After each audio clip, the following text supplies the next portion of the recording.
ओम शांति। मनुष्य आत्मा को जानना चाहिए कि मनुष्य जीवन का लक्ष्य क्या है।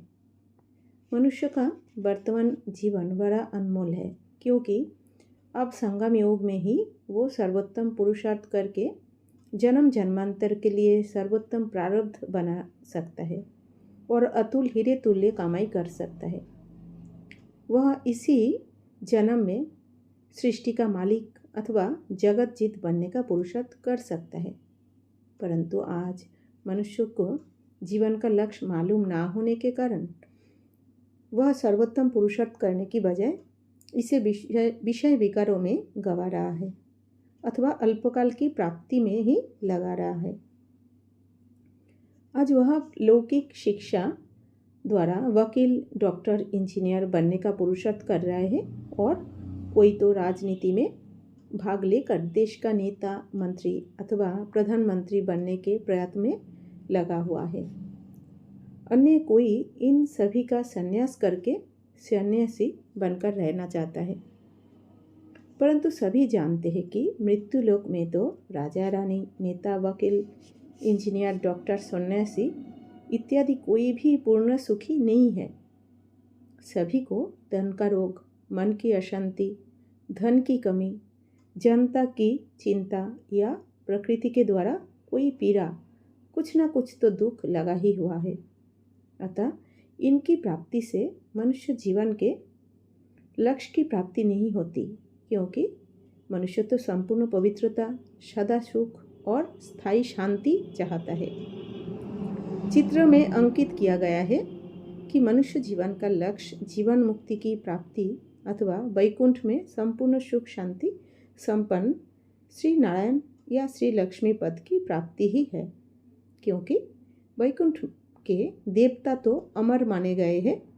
उनकी अकाली मृत्यु नहीं होती, उनकी काया सदा निरोगी होती है और उनके खजाने में किसी भी प्रकार की कमी नहीं होती।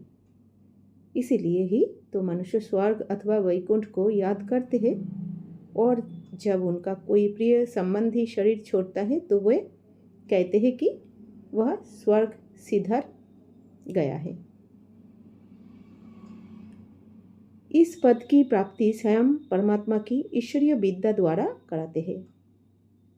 इस लक्ष्य की प्राप्ति कोई मनुष्य अर्थात कोई साधु, सन्यासी, गुरु या जगत गुरु नहीं कर सकता, बल्कि ये दो ताजों वाला देव पद अथवा राजा रानी पद तो ज्ञान के सागर परमपिता परमात्मा शिव ही से प्रजापिता ब्रह्मा द्वारा ईश्वरीय ज्ञान तथा सहज राजयोग के अभ्यास से प्राप्त होता है।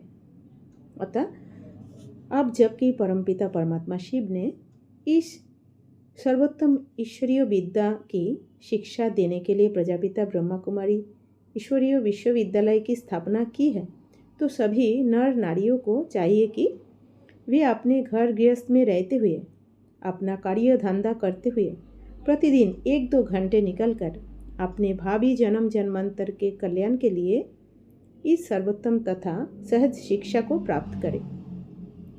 इस विद्या की प्राप्ति के लिए तो कुछ भी खर्च करने की आवश्यकता नहीं है, इसलिए इसे तो निर्धन व्यक्ति भी प्राप्त कर अपना सौभाग्य बना सकते हैं।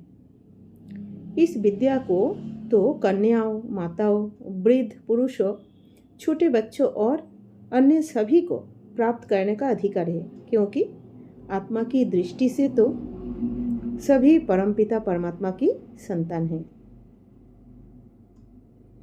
अभी नहीं तो कभी नहीं। वर्तमान जन्म सभी का अंतिम जन्म है, इसलिए अब ये पुरुषार्थ ना किया तो फिर ये कभी ना हो सकेगा, क्योंकि स्वयं ज्ञान सागर परमात्मा द्वारा दिया हुआ ये मूल गीता ज्ञान कल्प में एक ही बार इस कल्याण योगी संगम युग में ही प्राप्त हो सकता है। ओम शांति।